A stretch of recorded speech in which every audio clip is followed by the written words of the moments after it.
মই দেখিছোঁ কিন্তু তেখেতৰ সেইখন দেখোন চহী কৰা ৰেজিগনেশ্যন নহয় এতিয়া এনেকুৱা ডিজিটেল ছিগনেচাৰ ছিষ্টেমৰো আমাৰ কংগ্ৰেছত কৰিছে যদি মই সভাপতিক সুধিব লাগিব আৰু নহ'লে মই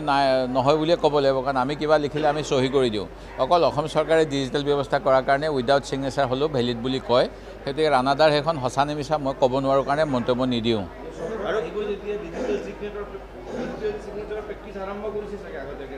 নাজানো এইটো কথা মই এনেকুৱা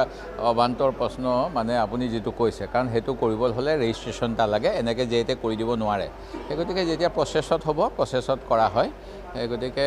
যিটো চহী নকৰা কাগজৰ কোনো মূল্য নাথাকে কালি 5 জনৰ নাম লৈছে নুৰুল হুদা ৰেকিবুদ্দিন এনেকৈ এইকেইজন এম এল এৰ বাহিৰে কংগ্ৰেছৰ কোনো নাথাকে তেখেতে 10 বছৰলৈকে সাম্প্ৰদায়িক শক্তি কিছুমান জীয়াই ৰাখিব বিচাৰে প্ৰথম কথা আৰু দ্বিতীয়তে তেওঁলোকে তেখেতৰ নিজৰ মতে কংগ্ৰেছটো চলাব পাৰিনি এনেকুৱা কথা ওলাই আছে তেওঁ যিহেতু কৈছে যে মই UPPL চলাওঁ মই কিবা AGP চলাওঁ মই BJP চলাওঁ তেখেতে কংগ্ৰেছৰ সেইটো প্ৰয়াস কৰিব পাৰে সেইকাৰণে তেনেকুৱা কথা কৈছে চাগে এটা চেষ্টা হ'ব পাৰে কয় নেকি মইতো শুনা নাই ইনভেষ্টমেণ্টটো এতিয়া নাজানো কাৰ কোন ইনভেষ্টমেণ্ট আমিতো তেওঁৰ ইনভেষ্টমেণ্ট চাগে উইথড্ৰ কৰিছে আজি হুইপ দিছেতো আজি সেই গতিকে কিজানি আজিয়ে লৈ লৈছে কিজানি নহ'লে হুইপ দিলে হয় চাওক তেওঁ কি কটাক্ষ কৰিছে মই নাজানো তেখেতক সুধি ল'ব কিন্তু এটা দেখা পোৱা গৈছে যে মানে মুখ্যমন্ত্ৰীয়ে কৈছে যে মানে হিন্দু মানুহটো মানে হিন্দু সনাতনী সভ্যতাৰ মানুহ মানে কংগ্ৰেছত নাথাকে ৰকিবুল হুছেইন নুৰুল হুদা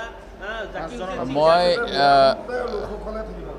নাই তেনেকৈ কোৱাটো ভুল তেখেতে কোৱাটো মই মহাপুৰুষ শংকৰদেৱৰ নীতি আদৰ্শত বিশ্বাস কৰোঁ চাওলুং চুকাফাৰ নীতি আদৰ্শত বিশ্বাস কৰোঁ আৰু আমাৰ ৰজাসকলে হিন্দু ধৰ্ম লৈছিল কাৰণে হিন্দু ধৰ্মতো বিশ্বাস কৰোঁ সেই গতিকে মোৰ নিচিনা মানুহে কংগ্ৰেছত নাথাকিলে দিগদাৰ হ'ব কাৰণ BJP দলটো অকল উচ্চ শ্ৰেণীৰ যিটো মুখ্যমন্ত্ৰীয়ে এটা টুইট দিছিলে যে বৰ্ণ বৈষম্যৰ সপক্ষে সিদিনা কোনোবা এজনে সদনত বক্তৃতা দিছে মনুস্মৃতিৰ কথা লৈ সেই গতিকে এইবিলাক কথা যিটো দলে চৰ্চা কৰে সেই দলটোতো আমাৰ নিচিনা মানুহৰ কাৰণে অলপ বিপদেই হ'ব